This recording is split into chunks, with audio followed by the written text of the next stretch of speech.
Thank you for subscribing to our channel. Today is Friday, January 8, 2021. Fox report. Kim Jong-un vows to improve North Korea's ties to outside world as economic problems persist.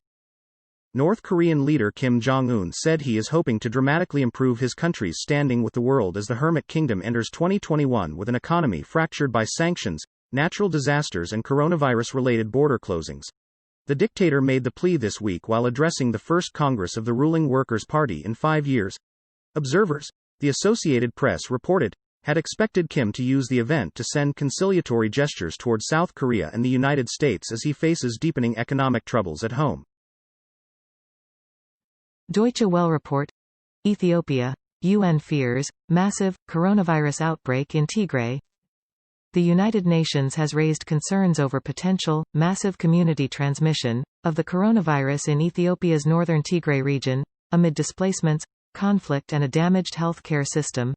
In its first on-the-ground assessment from Tigray, published late Thursday, the UN described the dire humanitarian situation facing the region, where at least 2 million people are in need of aid.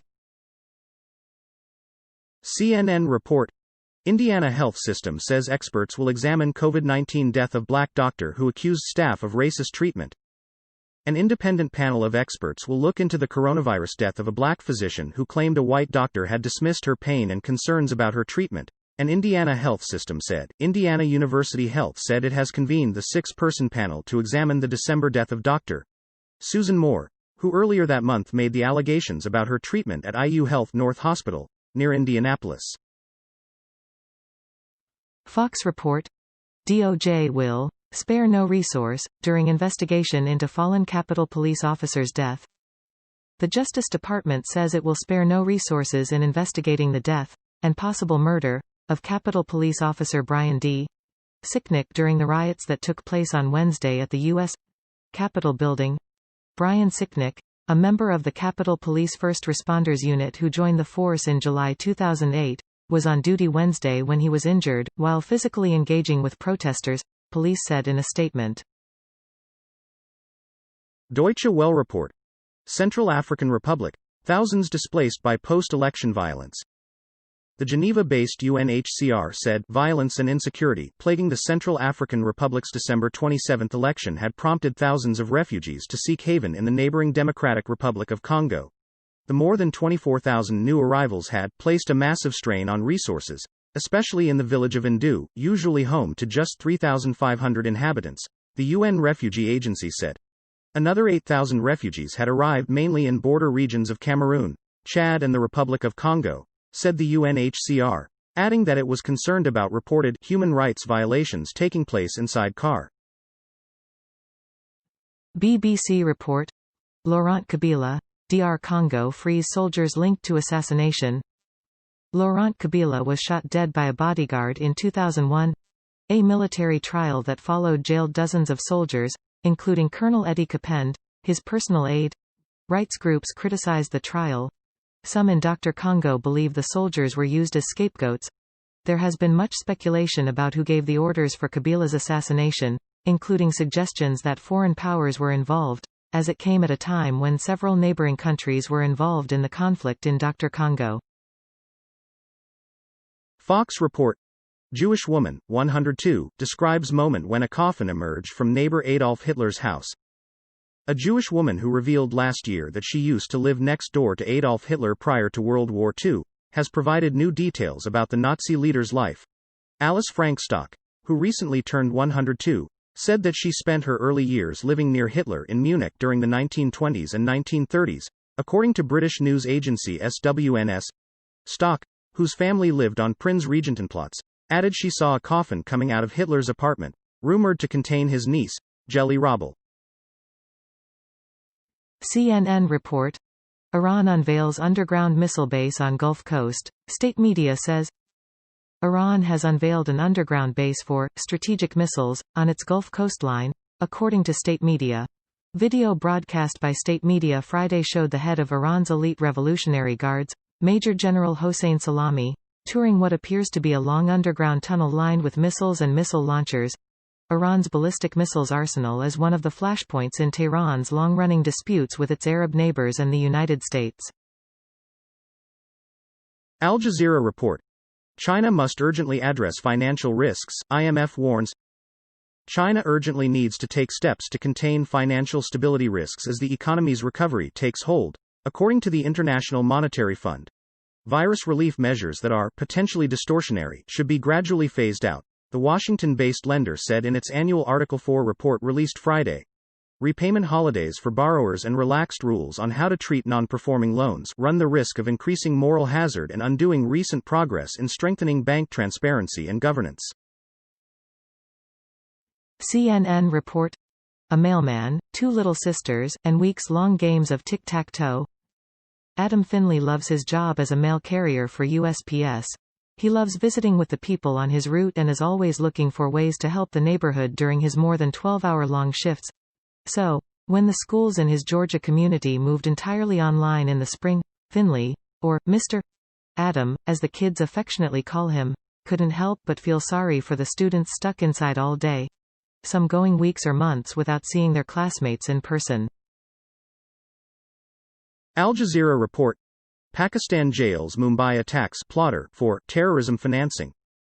A Pakistan court has sentenced Zaki-ur-Rahman Lakhvi, a senior leader of armed group Lashkar-e-Taiba, LET, to 5 years in jail for terrorism financing. Lakhvi and the group are accused by India and the United States of being behind the 2008 Mumbai attacks, though the charges or sentence are not related to any specific incident. He was sentenced to 5 years concurrently on 3 counts, with a fine of 100,000 rupees $622 on each count, an order from the court seen by Reuters said. BBC report. COVID-19, Singapore woman jailed for hiding meetings with male friend. Obi Hayek, 65, was worried her family would think she was having an affair if she disclosed the meetups. Officials discovered the outings after reviewing CCTV and other material. Singapore uses strict measures to try to keep infections in check. It has recorded 29 deaths and comparatively few cases. Mrs. O met up with 72-year-old Lim Kiang Hong 5 times before she tested positive for COVID-19 in February. CNN report. When can you get the vaccine? It depends on your health, occupation and where you live. With 2 COVID-19 vaccines approved for emergency use and politicians, health care workers and residents of long-term care facilities rolling up their sleeves, it's a natural question, what about me and my loved ones? A lot of factors play into the answer, and it depends on each person's health, what they do for a living and where they live. States will handle immunization campaigns differently, experts say. Al Jazeera report. 9 killed in armed attack on wake in central Mexico. 9 people were killed and 1 wounded when attackers opened fire at a wake in the central Mexican state of Guanajuato, officials have said. Public safety officials in the city of Celaya said in a statement the attackers arrived late on Thursday night. Local news reported the wake was held for a man murdered a day earlier. Images from the scene showed bodies strewn in the street. Guanajuato is at the center of a bloody turf war between rival organized crime groups. BBC report. Bosnia, icy struggle for many migrants stuck in freezing tents. Some 2,500 people are in unheated tents or sleeping rough near the northern town of Bihać. Local authorities have refused to reopen a nearby reception center. Instead, hundreds have been forced to return to a temporary camp that was ravaged by fire last month. Peter van der Auwerd of the UN's International Organization for Migration (IOM) has tweeted photos of the basic tents erected at the Lipa camp by the Bosnian army a few days ago. Deutsche Welle report. Deutsche Bank handed $124 million in bribery fines by U.S. court. Deutsche Bank agreed Friday to pay fines and penalties of more than $124 million €1.02 million to avoid criminal prosecution in the United States on charges it participated in a bribery scheme to win business in Saudi Arabia. The settlement is the latest blow for Germany's biggest lender, which has been trying for years to restore its image after a series of scandals, including the FinCEN files that implicated the bank in over $1 trillion of suspicious transactions. Fox report. Pittsburgh police officer who attended Trump rally in D.C. under investigation after Capitol protests. A Pittsburgh police officer is under investigation after he posted a photo of himself attending a rally for President Trump in Washington, D.C., the same day that pro-Trump rioters stormed the nation's capital. The photo, which was reportedly posted on his Facebook account, featured Thomas Goldie, an officer in the Zelienople Borough Police Department, wearing a hat that said, "Trump MAGA 2020F, your feelings," according to reports by CBS Pittsburgh. Thank you for watching 5 p.m. recap. To be notified, you can subscribe our channel and activate the bell.